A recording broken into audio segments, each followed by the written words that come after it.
sunrise, new day's dawning, and it's calling you and me, where the mighty Mississippi flows by Memphis, Tennessee.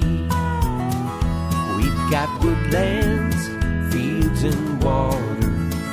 Hey, there is no better way. You can find out all about it on Outdoors with Larry Ray. Make some time, take the family, ask a friend, but don't delay. Listen up and learn about it all. Outdoors with Larry Ray. Listen up and learn about it all. Outdoors with Larry Ray. Good Saturday morning and welcome to another edition of the award-winning Outdoors with Larry Ray. Brought to you proudly by Tennessee Wildlife Resource Agency, Barton Power Sports, Sportsman's Warehouse, and Best Care Home Services. Now, here's your host, Larry Ray. Hey, good Saturday morning. Welcome to Outdoors with Larry Ray on ESPN 790 here in Memphis, our flagship station, but we're also, of course, on 1520 AM and 95.3 FM in Brownsville, Tennessee, and also in Jackson on News Talk 101.5. And this is first Saturday of the month. This is June the 2nd. I don't know where May went. It went just like April, I think. But we've, yes, and you hear a voice in the background there, and he is definitely in the background. First Saturday, that means that Dave Gabbard is here. Dave Gabbard is here. In spirit. Well, he's not here. Yeah, he's here in spirit. And you heard the other voice over there. Gene Smith is here, and Dave Gabbard is in. I say you better say where he's at, because Gene just made it sound like he's dead. He's in Las Vegas. He's in L.A. Las Vegas. LV. He's in Las Vegas out there and surviving and getting ready to head for home on a long trip with he and his wife, Rand. Good morning, Dave. Good morning. Yeah, we'll be headed back, as they say, tomorrow. Tomorrow. Sometime. And, yeah.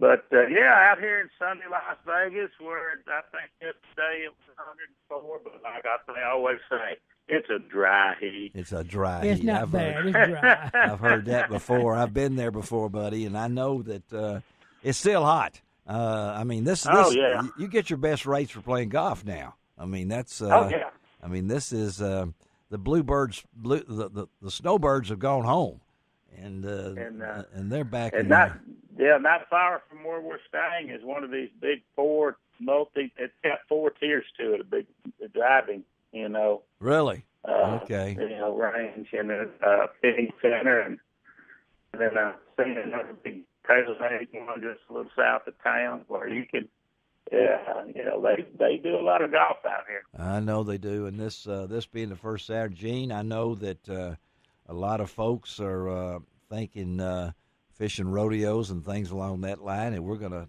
Gene will be here, and he and I, he's probably been longer than me, I know, from the old days with the Mid-South Junior Fishing Rodeo, and before me, I started Outdoor Extra Commercial Appeal in '88, but of course I covered a lot of those rodeos when Henry Reynolds was the outdoor editor. Mary Lou Brown. And Mary Lou and all of them like that. But, Dave, I know you've had an interesting trip. You told me you were in Sedona and had a chance. Sedona, Arizona is one of the most beautiful places, but I think you said your wife has relatives in Sedona. Is that right? Yeah, she has a niece that lives out outside of Sedona on a nice ranch, and since we were coming out, we always make a point to stop in and visit for several days when we come out this way, and I've always been out in October and November, so this was the first time, coming out in this time of year. This time of the year,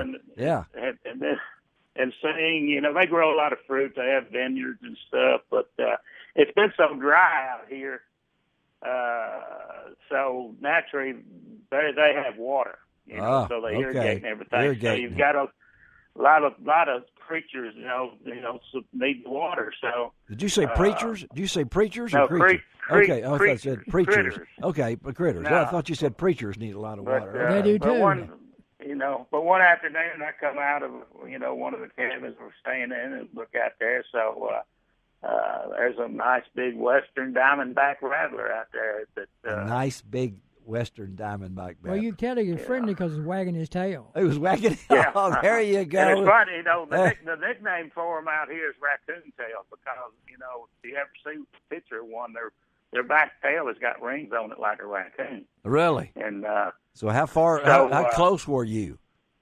I was right there. I got my snake stick and kind of put him where you hooked him? He could do no harm. You got him so you could you agitated him a little bit, but that's no, he was kind of dark, docile. Really? That surprised me. I was expecting have him being a little more agitated and stuff, but yeah, no, it's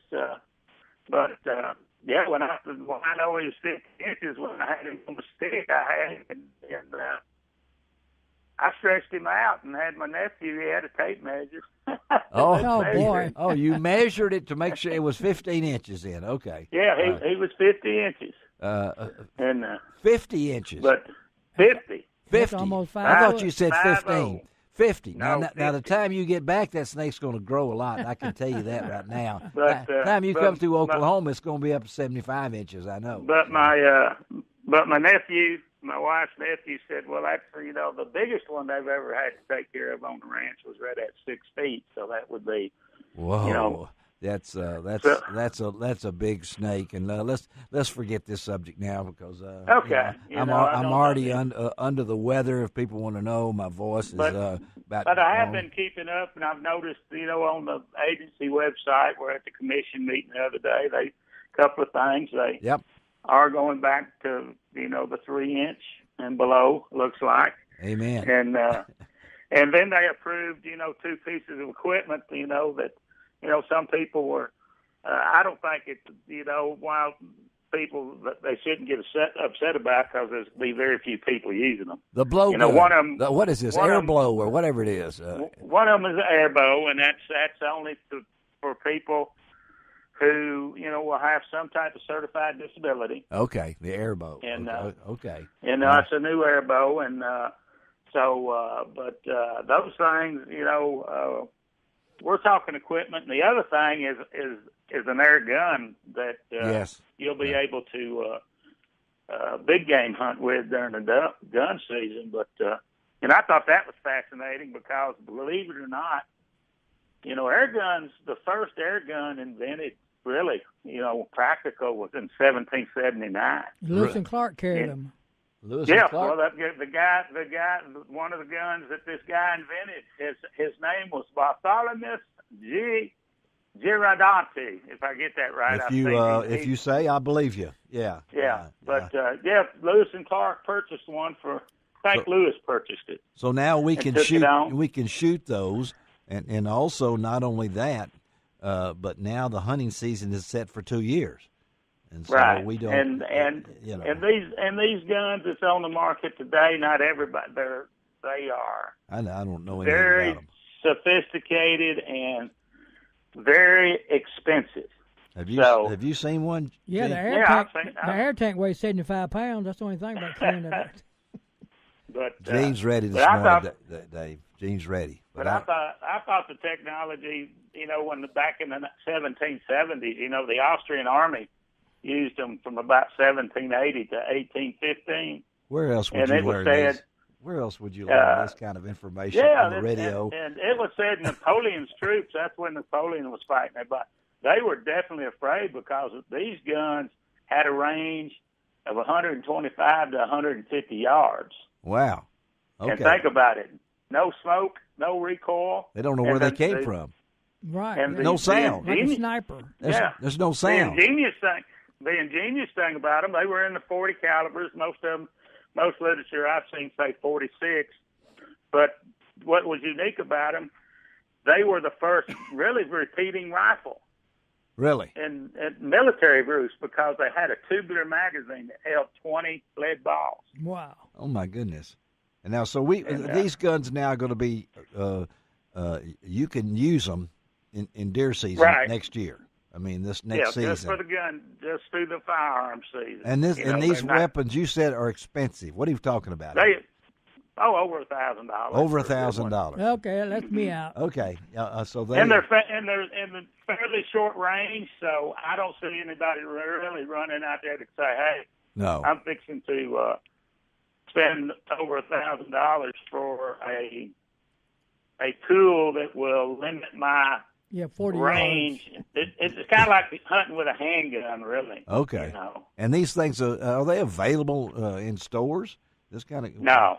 So they are very special. Okay. Most of them you have to go online and get them. So that's all part of the a lot of things happening, and we're going to spend a lot of time today talking a lot of fishing on today's show because this is June, but we're also going to talk a lot about Agency Lakes, TWR Agency Lakes. When Dave and Gene are with me that TWRA is one of our sponsors, and we try to give a pretty well full-blown show once a month with agency people. And if everything works out, we will be doing that. And not only are we going to talk Agency Lakes, we'll talk a little bit of Asian carp we'll throw in there, and talk about a bit NRA events that are coming up. We hope to have Mike Webb in studio with us later this morning. And, of course, we're going to talk Delta Waterfowl because one of our good friends, John Devney of Delta Waterfowl up in Bismarck, has recently been named to a committee that's pretty important. We're going to kind of catch up with John. I like to talk a little waterfowl in June because that makes you think. I'm kind of interested to talk to him about Bismarck. I spent quite a few years up in there around Bismarck. Well, I think he's been with them almost 20 years, and of course Bismarck is cold in the winter and hot in the summer, and blizzards in the winter and tornadoes in the summer. But at the same time, it is such an important area, as you know, Dave, as a waterfowl hunter for our migrating waterfowl, and so Delta Waterfowl is. It's kind of the duck factory in the state. Yes, it is. Yes, it is. And I've been to Bismarck. So let's take our first break of the morning. We're going to come back and see if we can hook up with Steve McAdams. I know he's on the water. We couldn't get him last week. We'll try again this morning on Outdoors with Larry Ray. We'll be right back.